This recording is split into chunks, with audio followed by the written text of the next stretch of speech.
வடகிழக்கு பருவமழை முழுமையடைய கூட இல்லை, இப்பதான் தொடங்கி இருக்கு. இதற்கே தஞ்சை டெல்டா பகுதிகள் எல்லாம் பாத்தீங்கன்னா நெல்மணிகள் முளைக்க தொடங்கிருச்சு. சேதம் அடைஞ்சிருக்கக்கூடிய காட்சிகள் நம்ம தொலைக்காட்சிகளை பார்க்கும்போது ரொம்ப வருத்தமா இருக்குது.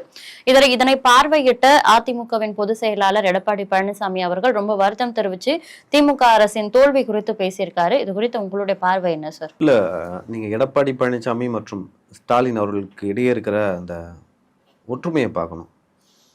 ஒரு ஒற்றுமையே இருக்காது.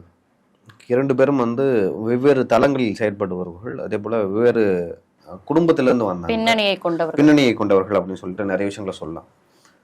ஸ்டாலின் அவர்கள் மழை பெய்யுது எங்க இருக்காருன்னே தெரியாது நம்மளுக்கு. உதயநிதி அவர்கள் தான் அங்கங்க போட்டோ ஷூட்ல நம்ம பார்க்கலாம். வார் ரூம்ல இருக்காரு. சென்னையில மழையால் பாதிக்கப்பட்ட இடங்களுக்கு போறாரு. இந்த இடத்துல நம்ம என்ன பார்க்கணும்னா, பெருவாரியான சென்னையில இருக்கிற யாரும் விவசாயிலாம் இல்லை, எல்லாம் பஞ்சம் பிழைக்க ஊர்ல இருந்து இங்க வந்திருக்காங்க, இடம்பெயர்ந்திருக்காங்க. இங்க பெரும்பாலும் அவங்க வாழ்வாதாரத்துக்கு ஏதாவது கேள்விக்குறியாகவும் அதை டெய்லி போறாங்கல்ல, அந்த டெய்லி வேஜஸா தினக்கூலிகள், அவங்க பெரும்பாலும் பாதிக்கப்படுவார்கள். ஆனா எடப்பாடி பழனிசாமி இப்ப தேர்தல் பிரச்சாரத்துல இருக்காரு. அப்படி இருக்கும்பொழுதே யாரும் எதிர்பார்க்காத வண்ணம் அங்க போறாரு. அவர் அங்க போயிட்டு ஒரு விஷயத்த சொல்றாரு. நானும் ஒரு விவசாயி தான், ஒரு விவசாயி படும் கவலை எனக்கு தெரியும் அப்படின்னு சொல்லிட்டு சொல்றாரு.